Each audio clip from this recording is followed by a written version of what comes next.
listening to Diggy Diggy Hole by Windrose. I never heard of it before, but my guest of today, he picked it out. So let's see who that is. Welcome all to this Friday Ketchup. We're in episode 125.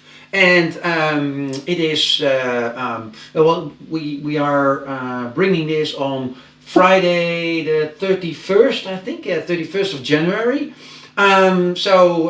Let's see what we've got. Hello, Eric. Can you please introduce yourself to the Friday Ketchup audience? Yes. Well, my name is Erik Wols, and I am the founder and CEO of Open Source Science, an institute of higher education in open source technologies. And we offer all kind of programs, but majorly it's a 4-year full-time program in open source technologies. Interesting. And then I am curious, you picked Diggy Diggy Hole by Windrose, the music we were listening to. Why is that? So basically, I listen to two types of music. That's classical music and metal music. Okay. And then I thought, well, let's pick a song that not everybody and a band that not everybody will know, because I could have picked Metallica or I could have picked Slayer.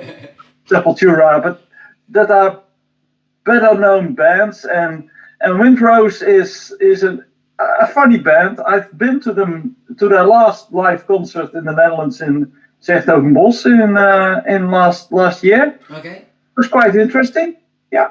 So. All right, cool. And I don't think many people will know Sepultura, by the way, but we'll see about that later. Highly recommendable, though, I must say. Right, so open source science. Tell me, so you said it's a 4 years program. Students in which part of the world can attend these courses? No, basically in all parts of the world. Okay.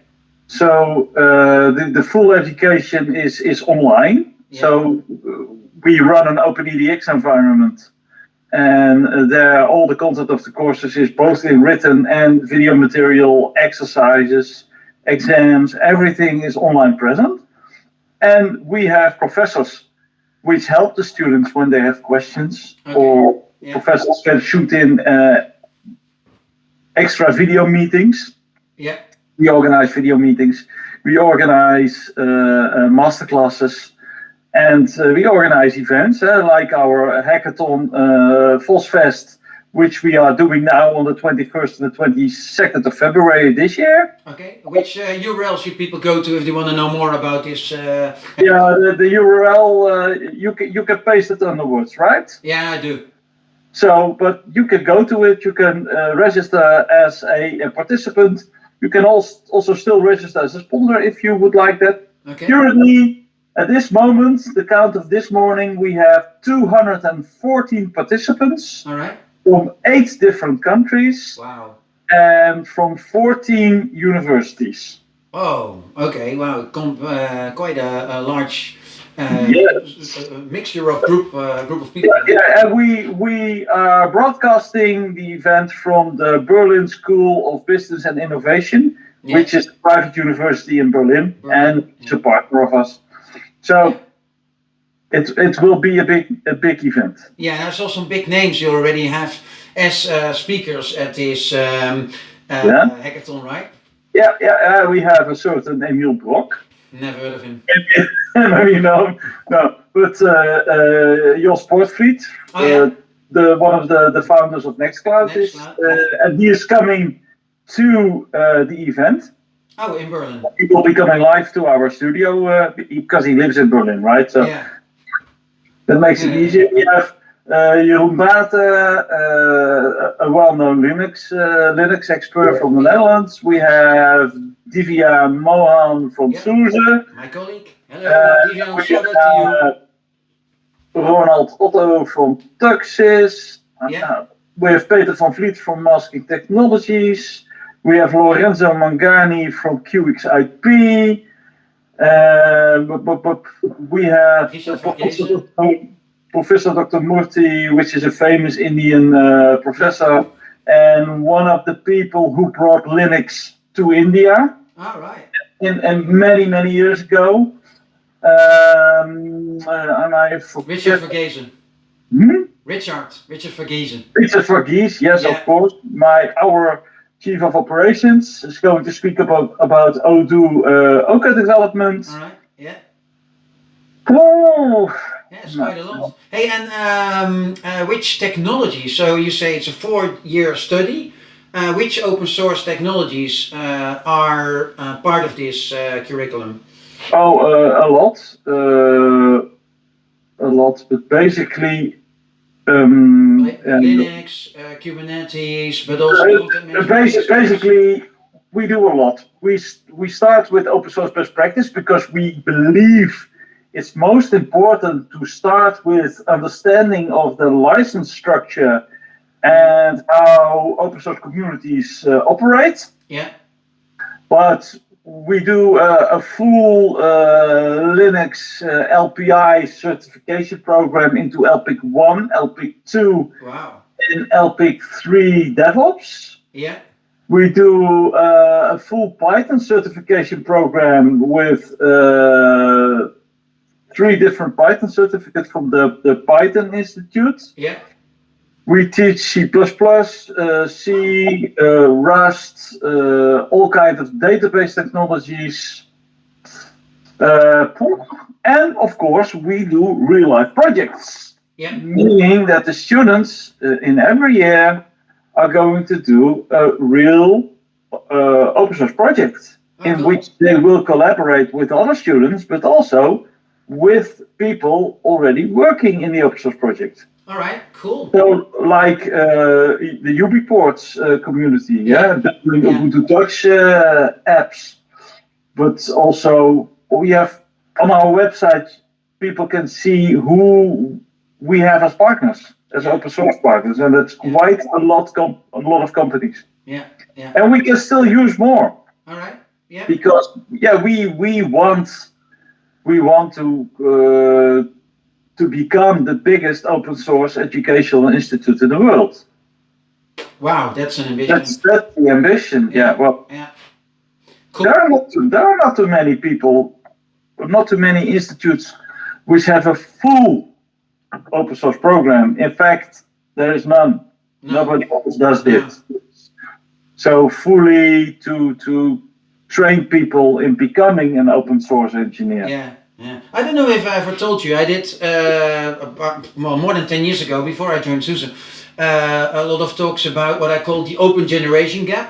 And that is the gap between the education that IT students get at university or University of Applied Science, or in the Netherlands here, MBO, one level underneath that, more practical.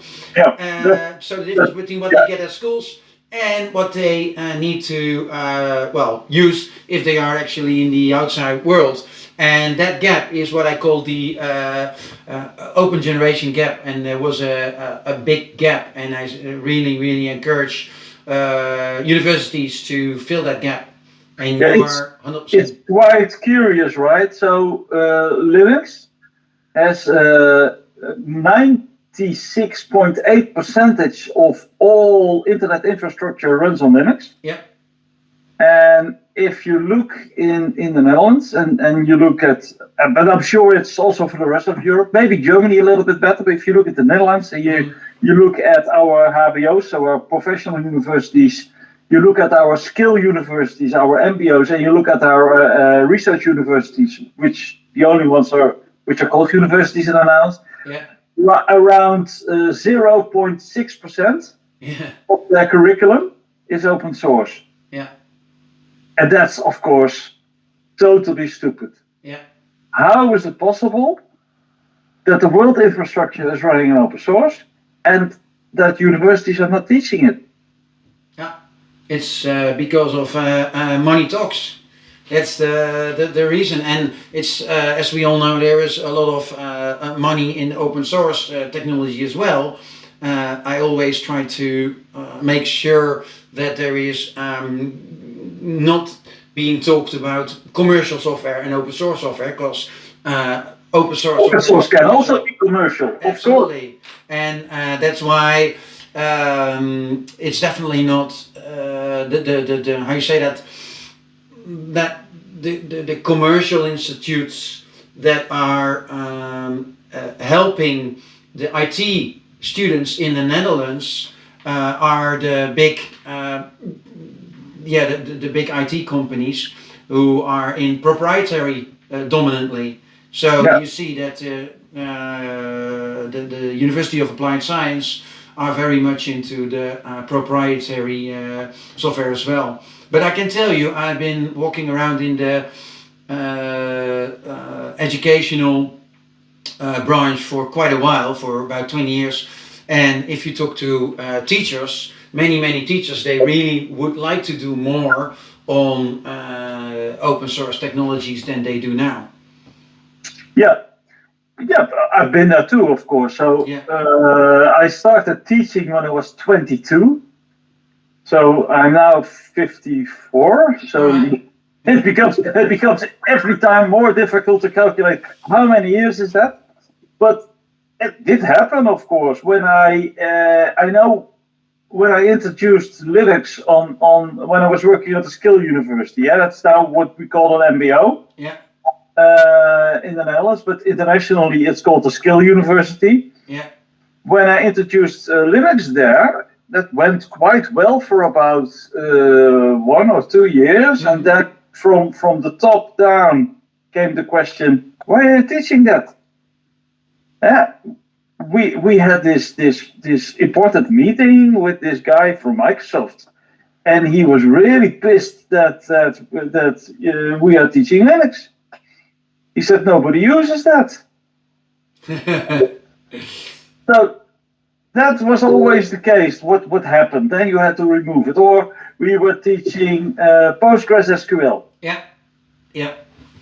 Then one guy from the management would come and say, we had this talk with Oracle, and they were really questioning us why we were not training the students for Oracle certification.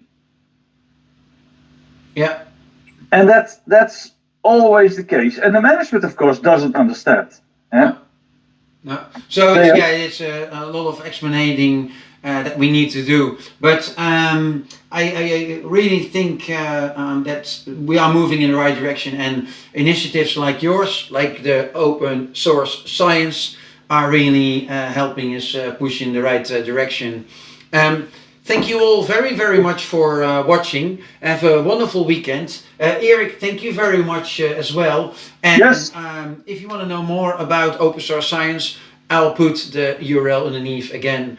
Thank you very much. Have a wonderful day and see you next time. Let's go back to Diggy Diggy Hole.